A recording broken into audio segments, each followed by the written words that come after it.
Les promoteurs immobiliers ont un grand rôle à jouer dans les défis climatiques, environnementaux, sociétaux qui sont en train de se jouer à l'heure actuelle face à nous.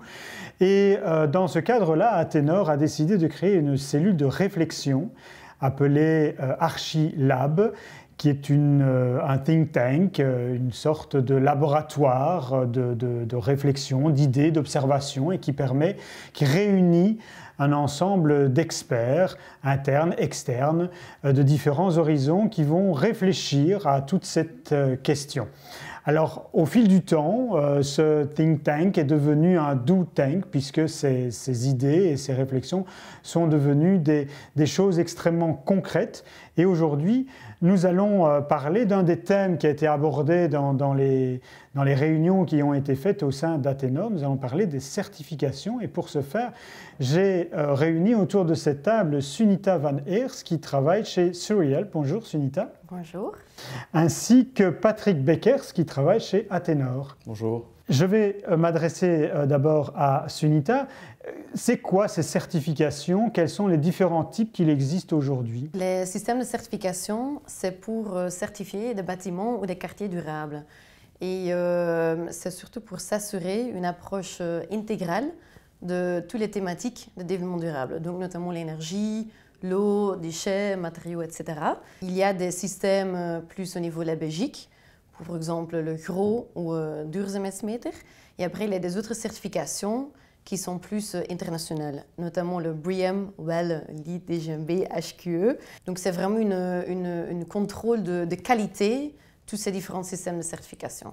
Ben justement, c'est la question que je voulais te poser. Est-ce que ces certifications, c'est du vrai, c'est du réel, c'est vraiment quelque chose qui va amener plus de durabilité, de circularité dans un bâtiment, ou c'est justement des choses qu'on a mis en place mais qui font à l'arrivée du greenwashing? Non, pas du tout. C'est vraiment pour s'assurer de tout un système et de vraiment des performances. Donc une partie est sur le processus, qu'on a toujours étudié des éléments bien dans des phases spécifiques. Par exemple, pendant la conception, on va déjà regarder le confort visuel, le confort thermique. Et pendant ces études, alors notamment, nous pouvons changer le bâtiment pour la suite. Après aussi pendant la construction, mais aussi bien la phase des performances. Donc on va même mesurer la qualité de l'air, la qualité visuelle.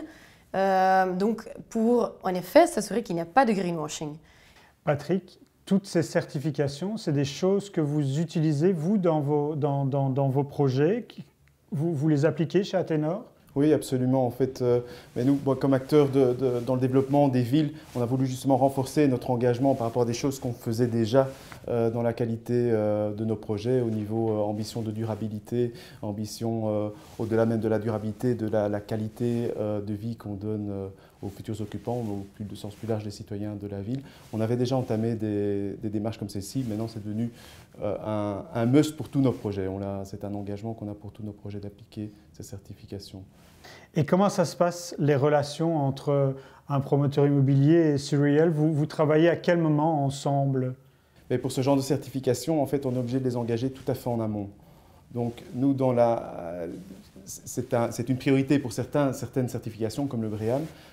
Ça ne l'est peut-être pas pour toutes, mais en tout cas, celle qu'on a choisie demande une implication dès l'amont du projet. Par notre position internationale, on a voulu trouver des certifications qui soient les plus représentatives au niveau d'exigence de la qualité, mais aussi au niveau de la reconnaissance internationale.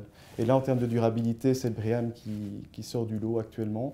Et donc, on a choisi d'adopter cette certification-là pour tous nos projets de bureau. On avait déjà commencé à l'utiliser, nous, bien avant. Enfin, on a déjà certifié un BREEAM excellent avec notre immeuble très belle pour l'Europe en 2017, quand on l'a certifié.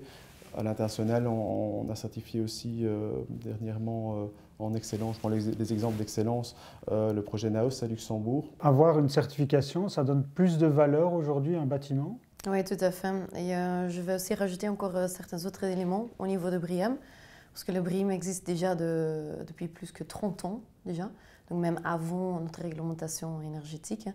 Et il y a quasi 6100 bâtiments certifiés de Briem. Donc c'est pour ça, en effet, notamment que c'est le plus représentatif. La demande pour avoir une certification, c'est surtout pour les locataires ou pour les investisseurs, d'avoir vraiment une qualité de contrôle.